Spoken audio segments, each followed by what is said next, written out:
భూమి మీద చాలా చాలా చారిత్రాత్మకమైన నిర్మాణాలు చాలా కనపడతాయి మనకి.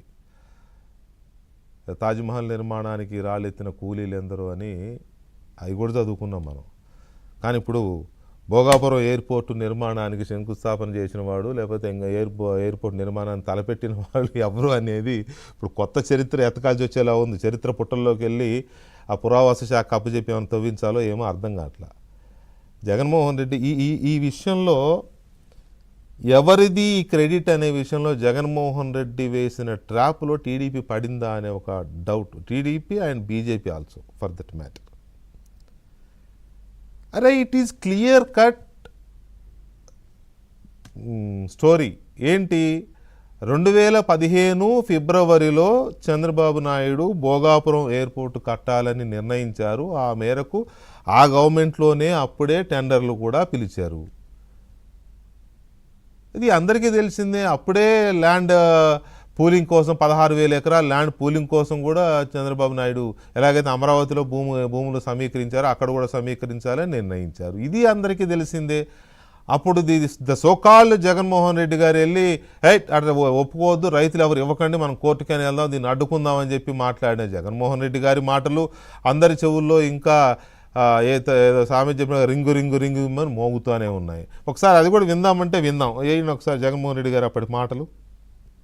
విశాఖపట్నం ఎయిర్పోర్ట్ ఉంది, 150 కిలోమీటర్ల అవతలనే ఉంటే మాత్రమే మరో ఎయిర్పోర్ట్ కట్టేదానికి అవకాశం ఉంటుంది అని. మరి ఆ ఎయిర్పోర్ట్ నుంచి, విశాఖపట్నం ఎయిర్పోర్ట్ నుంచి ఇవాళ ఈ ప్రాంతం కనీసం 20 నాటికల్ మైల్స్ కూడా లేని పరిస్థితిలో ఉంది. పక్కన ఎయిర్పోర్ట్ ఉంటే ఆ ఎయిర్పోర్ట్ వద్దట ఇక్కడ నుంచి భూములు తీసుకొని పోవాలట. 980 ఎకరాలు ఉన్న విశాఖపట్నం ఎయిర్పోర్ట్ కు పక్కనే దాదాపుగా 1000 ఎకరాల భూమి నేవీ వాళ్ళది, గవర్నమెంట్ వాళ్ళ సొంత భూమి, పోర్ట్ ట్రస్ట్ భూమి, అన్ని గవర్నమెంట్ కి సంబంధించిన భూములే.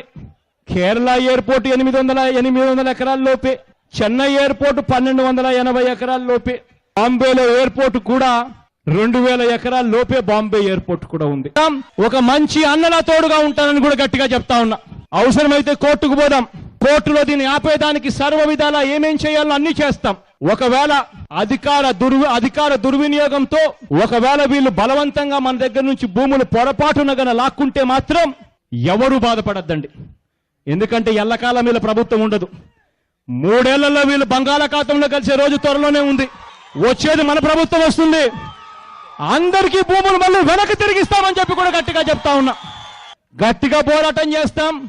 గట్టిగా వీళ్ళ మెడలు వంచైనా సరే వీళ్ళకి కళ్ళు తెరిపించే కార్యక్రమం గట్టిగా చేస్తాం. అరే అంత క్లియర్గా మేము వ్యతిరేకం దీనికి అని క్లియర్గా ఆయన చెబుతుంటే అవి రింగ్ ట్రింగ్ ట్రింగ్ ట్రింగ్ ట్రింగ్ అని తిరుగుతూ ఉంటే ఇంకా ఎందుకు ఈ కొట్లాట?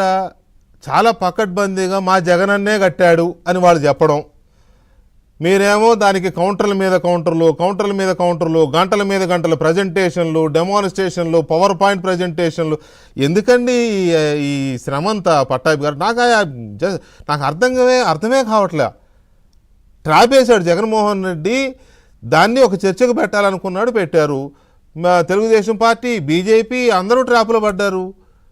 పడి ఇక సమాధానం ఇచ్చుకోవడం సరిపోయింది మీకు. ఏదే మచాడు అబౌట్ నథింగ్ అన్నట్టుగా సమాధానం చెప్పుకోవడమే సరిపోతా ఉంది అయితే.